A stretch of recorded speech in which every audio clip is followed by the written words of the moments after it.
Hello, welcome everyone. Welcome back to my channel.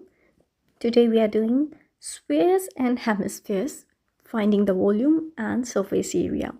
Before that, I'm running GCSE batches for all subjects at just £6 per hour.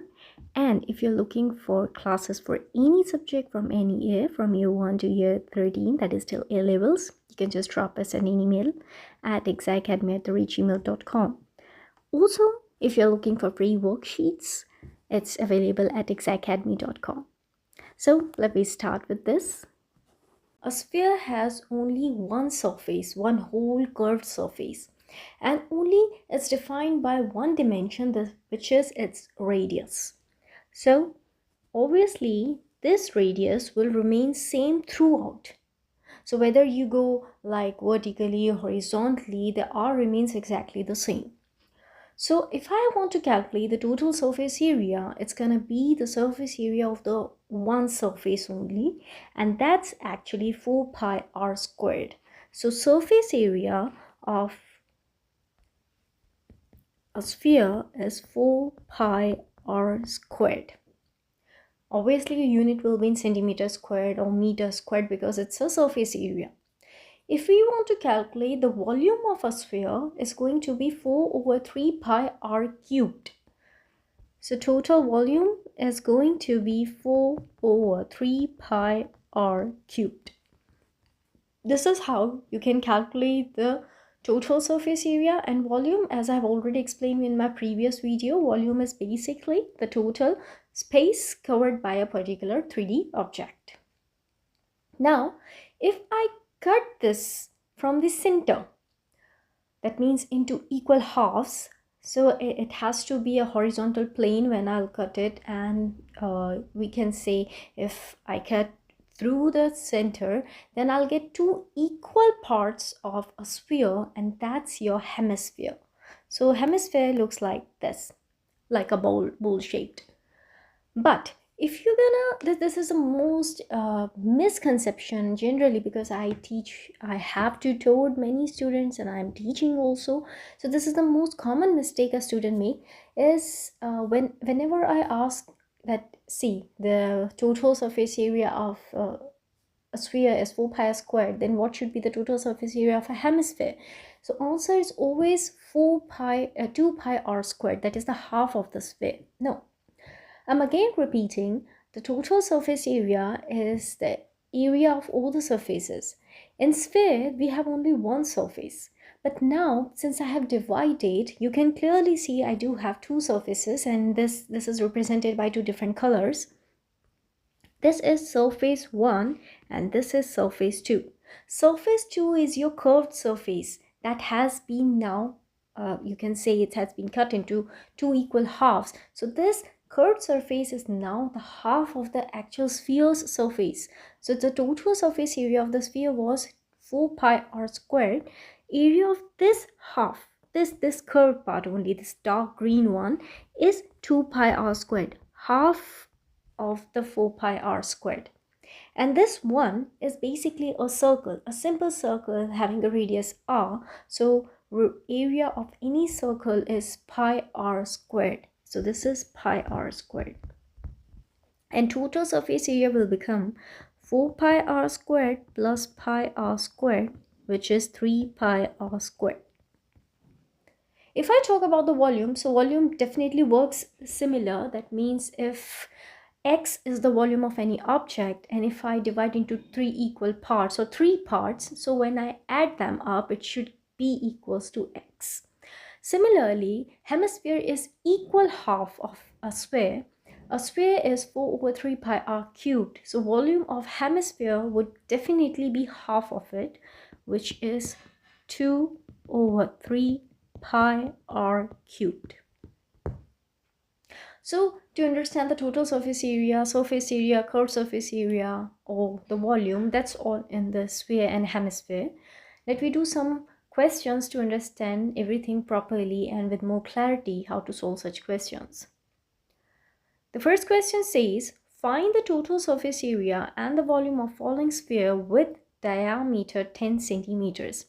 The most common mistake is the student the students, they basically start with taking r equals 10 and they'll solve it. But you have to keep in mind whether the diameter is given or the radius is given. Clearly in this question, the diameter is given. So I have to halve the diameter in order to get radius. So my solution will definitely start with finding the radius, which is half of diameter, that is 5 centimeters. Now I can easily calculate the total surface area and volume. So surface area is 4 pi r squared, which is 4 times pi times 5 squared, which is 100 pi. In this lecture, I'm just keeping pi as pi, and in my previous videos also I have explained that if it's a non-calculator paper, keep your answer in pi, okay? And if until unless specifically nothing is mentioned there, and in calculator paper, obviously you have to use the value for pi. Next is volume. Volume is 4 over 3 pi r cubed. That means this will give me 4 over 3 times pi times 5 cubed. So 125, 5 times 5 times 5 will give you 125, and times 4 will give you 500. So my answer will be 500 pi over 3 centimeter cubed. And this one is centimeter squared. Moving on to the next question. Question 2 says, if the volume of the following hemisphere is 24 pi, then radius of the hemisphere. And the second one is, we have to calculate total surface area of the hemisphere. What they have mentioned that the volume of this hemisphere is 24 pi. We just have to apply the formula to calculate volume. Volume is 2 over 3 pi r cubed, and this is equals to 24 pi.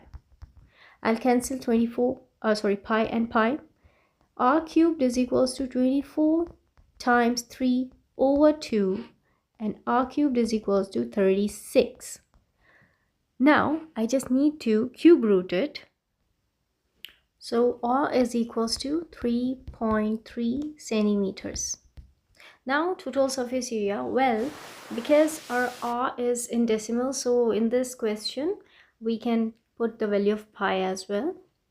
So total surface area is going to be 3 pi r squared. So 3 pi times 3.3 whole squared, which will give you 3.3. Again, it's 3.3 times 3.3 times 3. That is 32.67 centimeter squared, pi centimeter squared. Or we can keep the value, we can put the value of pi as well, and it will give us 102.63 centimeters squared.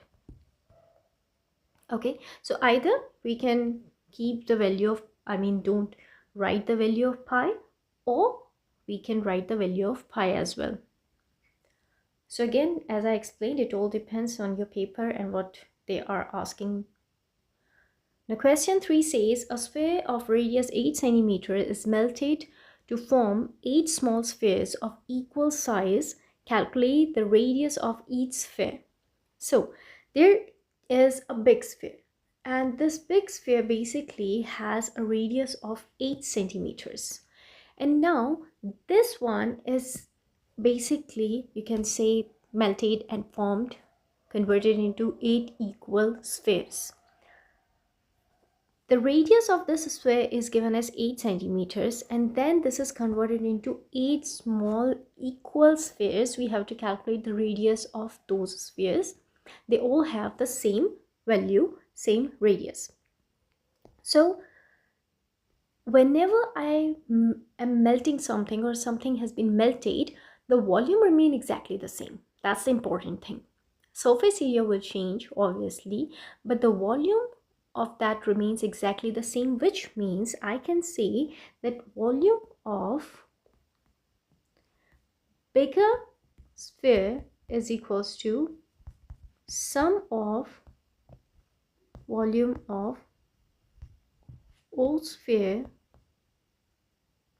Okay, so sum of volume of all spheres is equals to volume of your bigger sphere. Volume of bigger sphere is 4 over 3 pi r cubed. And this is equals to all the 8 spheres. So 8, because I'm adding and they all have the same radius. So 8 times 4 over 3 pi r1 cube. Let's say the radius of each small sphere is r1. Let me put the value 4 over 3 pi times 8 cubed is equals to 8 times 4 over 3 pi r1 cubed. Cancelling pi and pi, 4 over 3 and 4 over 3, or simple we can say divide both the sides by 4 over 3 pi. It will give you 8 cubed is equals to 8 times r1 cubed. Or I can say if I divide both the sides by 8, it will give me 64 is equals to r1 cubed, and taking root to both the side, I'll get r1 as 4 centimeters. So the radius of each sphere will be 4 centimeters. Moving on to our last question. A hemispherical object is placed over another hemispherical object. If the radius of the bottom object is twice the radius of the object placed above it, and the total volume of these solid objects are 162 pi, then find the value of h. That means this whole height they are asking. So, what's given that this hemispherical object has a radius r. If this has a radius r, then this would be half of it. Ultimately, that's they're asking. That they have mentioned. It says if the radius of the bottom is twice the radius, okay? Or I can say if I'm assuming this be r, this is going to be 2r. It means same.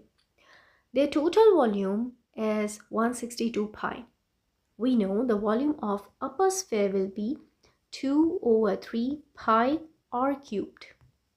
And the bottom is twice of it. So it's going to be 2 over 3 pi 2r cubed. And if I add them, this will be equals to 162 pi. So let me just write it down. 2 over 3 pi r cubed plus 2 over 3 pi 2r cubed. This is equals to 162 pi. Dividing both the sides by pi, I'll get 2 over 3 r cubed plus 2 over 3 2r cubed is equals to 162, or 2 over 3 r cubed plus, this will be 8 times 2, 16 over 3 r cubed. Adding this up, it will give me 18 over 3, which is 6 r cubed is equals to 162, and r cubed is equals to 162 over 6. This will give me, this is equals to 27, so r cubed is equals to 27. On cube rooting, I'll get r as 3 centimeters. So I'll get the answer as 3 centimeters, which means this radius is 3 centimeters. That means this is also 3 centimeters. And the bottom one is twice the 3. So if this is 6, the bottom one is also 6. So total height is going to be 6 plus 3. So radius of bottom object is 2 times 3, which is 6, and h is equals to 3 plus 6, which is 9 centimeters. So basically that's it for today. If you are looking for one-on-one classes or for group classes, it's just £6 per hour for GCSEs. And if you're looking for classes from any subject from year 1 to year 13 for 11 plus, just drop us an email at exactacademy@gmail.com. So that's it for today. Bye. Take care.